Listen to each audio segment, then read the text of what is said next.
ಸರಿ ಸರ್. ಹೋಗಮ್ಮ, ಕರ್ಕೊಂಬ. ಅಯ್ಯೋ ನಾನೇನ್ ತಪ್ಪು ಮಾಡಿಲ್ಲ, ನಾನು ಯಾವ ತಪ್ಪು ಮಾಡಿಲ್ಲ. ಅಮ್ಮೋರೆ ನೀವಾದ್ರೂ ಹೇಳಿ ಮೇಡಮ್ ಅವರೇ, ನಾನೇನು ಕದ್ದಿಲ್ಲ ಅಂತ. ಅಮ್ಮೋರೆ ದಯವಿಟ್ಟು ನಿಮ್ಮ ಕೈ ಮುಗಿತೀನಿ, ನಿಮ್ ಕಾಲ್ ಬೇಕಾದ್ರೂ ಹಿಡ್ಕೊತೀನಿ, ಹೇಳಿ ಮೇಡಮ್ ಅವರೇ, ನಾನು ಯಾವ ತಪ್ಪು ಮಾಡಿಲ್ಲ. ಅಮ್ಮೋರೆ ಸಮಂತ ಮೇಡಮ್, ನೀವಾದ್ರೂ ಹೇಳಿ, ನನಗಂತ ಬುದ್ಧಿನೇ ಇಲ್ಲ. ನೀವಾದ್ರೂ ಒಂದ್ ಮಾತು ಹೇಳ್ಬೋದಲ್ವಾ? ಅಖಿಲ ಮೇಡಮ್ ಅವರೇ, ದಯವಿಟ್ಟು ನೀವಾದ್ರೂ ಹೇಳಿ ಮೇಡಮ್. ನಾನು ದಯವಿಟ್ಟು ನಾನು ಯಾವ ತಪ್ಪು ಮಾಡಿಲ್ಲ, ಯಾವ ತಪ್ಪು ಮಾಡಿಲ್ಲ, ಹೇಳಿ ಮೇಡಮ್. ಅಯ್ಯೋ ಬಿಡಿ ನನ್ನನ್ನ.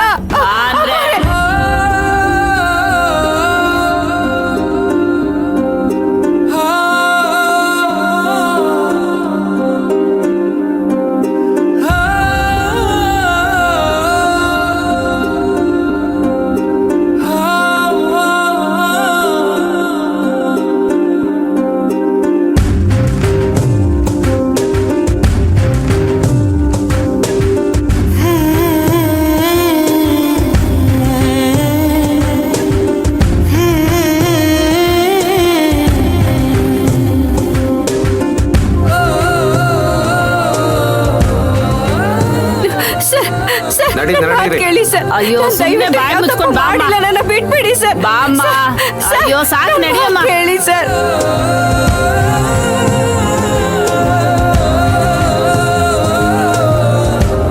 ನಿಂತ್ಕೊಳ್ಳಿ ಸರ್, ನಿಂತ್ಕೊಳ್ಳಿ. ನನ್ ಮಾತ್ ಕೇಳಿ ಸರ್. ಏನ್ ಮಾಡ್ತಾ ಇದ್ದೀರಾ? ಮೊದಲು ಅವಳನ್ನು ಬಿಡಿ. ನೀವ್ಯಾರು ಸರ್? ಅವ್ರು ನಮ್ ಡ್ಯಾಡ್ ಸರ್. ಏನ್ ನಡೀತಿದ್ಯಮ್ಮ ಇಲ್ಲಿ? ಅವಳನ್ನ ಕರ್ಕೊಂಡು ಹೋಗ್ತಿದ್ದೀರಿ? ಸರ್, ನಿಮ್ ಮನೆ ಕೆಲ್ಸದೋಳ್ನಿಂದ ನಿಮ್ ಮನೇಲಿ ಕಳ್ತನ ಆಗಿದೆ ಅಂತ ಕಂಪ್ಲೇಂಟ್ ಬಂತು. ಪೊಲೀಸ್ ಸ್ಟೇಷನ್ಗೆ ವಿಚಾರಣೆಗೋಸ್ಕರ ಕರ್ಕೊಂಡು ಹೋಗ್ತಾ ಇದ್ದೀವಿ.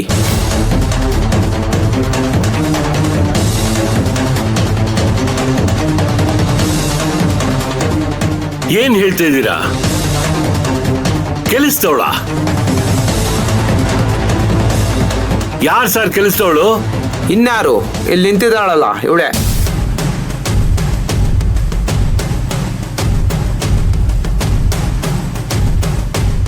ನೋಡಿ, ಸ್ವಲ್ಪ ಮರ್ಯಾದೆಯಿಂದ ಮಾತಾಡಿ.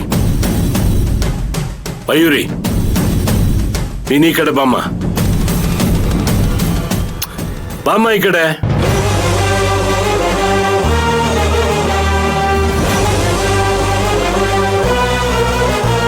ಇವಳು ನಮ್ಮನೆ ಸೊಸೆ. ಏನ್ ಸರ್ ಹೇಳ್ತಾ ಇದ್ದೀರಾ? ನೀವು ನೋಡಿದ್ರೆ ಸೊಸೆ ಅಂತ ಇದ್ದೀರಾ, ಇವ್ರು ನೋಡಿದ್ರೆ ನಿಮ್ಮನೆ ಕೆಲ್ಸದೋಳು ಅಂತಾರೆ. ಕೆಲಸದವಳಲ್ಲ, ನಮ್ ಸೊಸೆ.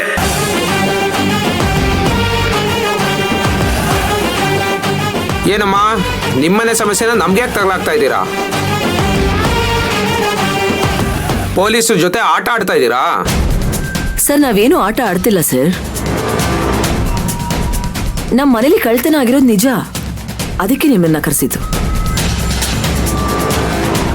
ನೋಡಿ ಸರ್, ಈ ಕೇಸ್ ವಿಚಾರವಾಗಿ ಪೊಲೀಸ್ ಸ್ಟೇಷನ್ ಬಂದು ರಿಟರ್ನ್ ಕಂಪ್ಲೇಂಟ್ ಬರ್ಕೊಟ್ಟು ಹೋಗಿ. ಪೊಲೀಸರ ಜೊತೆ ಈ ತರ ಎಲ್ಲ ಆಟ ಆಡಬಾರ್ದು.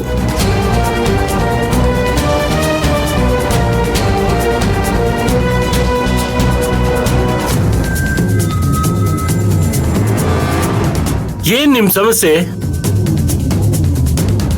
ಯಾರನ್ನ ಕೇಳಿ ಪೊಲೀಸವ್ರನ್ನ ಕರ್ಸಿದ್ರಿ? ಡ್ಯಾಡ್, ಮನೇಲಿರೋ ಒಡವೆ ದುಡ್ಡು ಎಲ್ಲ ಕಳ್ತನ ಆಗಿದೆ.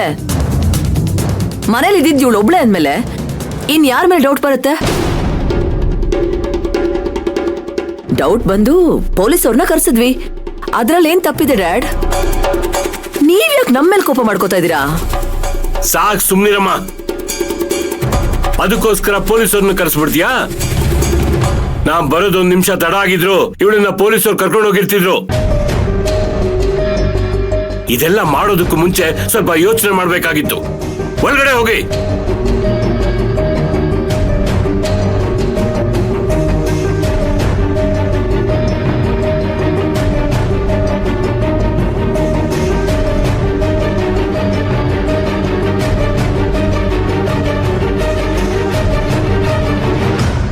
ಮಯೂರಿ, ನನ್ ಕ್ಷಮಿಸ್ಬಿಡಮ್ಮ.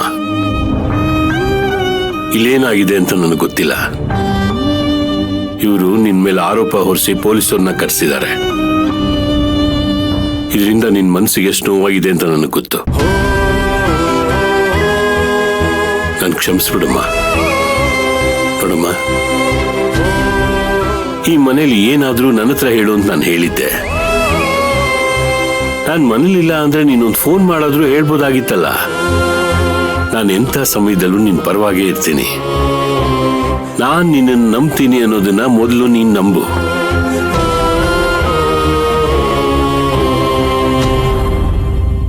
ಆಗ ಯಾವ ಸಮಸ್ಯೆನೂ ಬರೋದಿಲ್ಲ.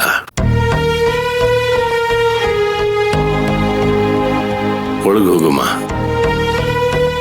ಹೋಗಮ್ಮ.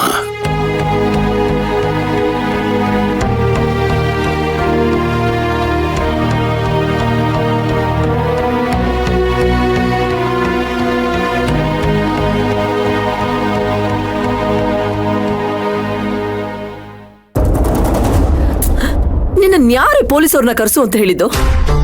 ಇನ್ನೊಂದ್ ಸ್ವಲ್ಪ ಜೋರಾಗಿ ಬೈದಿದ್ರೆ ಒಡವೆಗಳೆಲ್ಲ ಎಲ್ಲಿದೆ ಅಂತ ಅವಳೇ ಬಾಯ್ ಬಿಟ್ಟಿರೋಳು. ಆದ್ರೆ ನೀನ್ ಪೊಲೀಸವ್ರಿಗೆ ಫೋನ್ ಮಾಡಿದಿಕ್ಕೆ ಮಾಮ್ಗೂ ಕೋಪ ಬಂತು, ಡ್ಯಾಡ್ ಹತ್ರನೂ ಬೈಸ್ಕೊಳ್ಳೋ ಹಾಗಾಯ್ತು. ಈ ತರ ಎಲ್ಲ ಆಗುತ್ತೆ ಅಂತ ನನಗೇನೆ ಗೊತ್ತಿತ್ತು. ಏನೋ ಅಮ್ಮ ನಂಬಿಕೆ ಗಳಿಸಕ್ಕೋಸ್ಕರ ಭಾವನ್ ತರ ಶಾರ್ಪ್ ಮೈಂಡ್ ಯೂಸ್ ಮಾಡ್ದೆ. ಎಲ್ಲ ಸರಿನೇ ಇತ್ತು. ಅಪ್ಪ ಬಂದಿರ್ಲಿಲ್ಲ ಅಂದ್ರೆ ಇಷ್ಟೊತ್ತಿಗೆ ಅವಳು ಜೈಲಲ್ಲಿ ಇರ್ತಿದ್ಲು.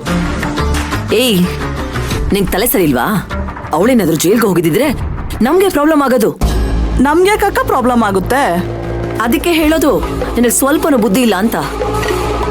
ಈ ಮನೇಲಿ ಅವಳ ಪರವಾಗಿ ಮಾತಾಡೋದು ನಾನು ಒಬ್ಳೆ. ಈ ಕಡೆ ಮಗುನೂ ಚಿವುಟ್ಕೊಂಡು ತೊಟ್ಲೂ ತೂಕೊಂಡು ಹೇಗೋ ಮೇಂಟೈನ್ ಮಾಡ್ತಾ ಇದ್ದೆ. ಅಂಥದ್ರಲ್ಲಿ ನಾನೇ ಅವಳಿಗೆ ಅವಮಾನ ಮಾಡಿ ಸ್ಟೇಷನ್ ಕಳಿಸಿ ಅವಳು ಬೇಜಾರಾಗಿ ಮನೆ ಬಿಟ್ಟು ಹೋದ್ರೆ ನಮ್ಗೆ ತಾನೇ ಲಾಸು. ಛೇ, ಹೌದು ಅಕ್ಕ, ಆ ಕ್ಷಣಕ್ಕೆ ನಂಗೆ ಯೋಚನೆ ಬಂದಿಲ್ಲ. ದಡ್ಡಿ ನಾನು, ಎಂತ ತಪ್ಪು ಮಾಡ್ಬಿಡ್ತಿದ್ದೆ. ಏಯ್, ಇನ್ನೊಂದ್ಸಲ ನೀನು ನಿಮ್ ಭಾವಂತರ ಶಾರ್ಪ್ ಮೈಂಡ್ ಅನ್ಕೊಂಡು ಈ ಡಬ್ಬಾ ಐಡಿಯಾಗಳನ್ನೆಲ್ಲ ಯೂಸ್ ಮಾಡಿದ್ರೆ ಸರಿ ಇರಲ್ಲ. ಸರಿ ಅಕ್ಕ, ಈಗ ಅವ್ಳು ಕಳ್ತನ ಮಾಡಿಲ್ಲ ಅಂತ ನೀನ್ ನಂಬ್ತಿದ್ಯಾ? ಖಂಡಿತ ಇಲ್ಲ. ನನಗೀಗ್ಲೂ ಅವಳ ಮೇಲೆ ಅನುಮಾನ ಇರೋದು. ಆದ್ರೆ ಅವಳ ಬಾಯಿನ ಹೇಗ್ ಬಿಡಿಸ್ಬೇಕು ಅಂತ ಗೊತ್ತಾಗ್ತಿಲ್ಲ. ಈಗಾಗ್ಲೇ ಡ್ಯಾಡ್ಗೂ ವಿಷಯ ಗೊತ್ತಾಗಿರೋದ್ರಿಂದ ಅವರು ಅವಳ ಪರವಾಗಿ ನಿಲ್ತಾರೆ. ಅವಳು ತಪ್ಪೇ ಮಾಡಿಲ್ಲ ಅಂತ ವಾದಿಸ್ತಾರೆ. ಇನ್ಮೇಲೆ ಅವಳ ಆಕ್ಟಿವಿಟೀಸ್ನ ಸ್ವಲ್ಪ ಹುಷಾರಾಗಿ ಅಬ್ಸರ್ವ್ ಮಾಡ್ಬೇಕು. ಇವತ್ತು ಒಂದಿನ ಕಳೀಲಿ, ನಾಳೆಯಿಂದ ಅವಳ ಹತ್ರ ಬೇರೆ ಆಟನೇ ಆಡ್ತೀನಿ.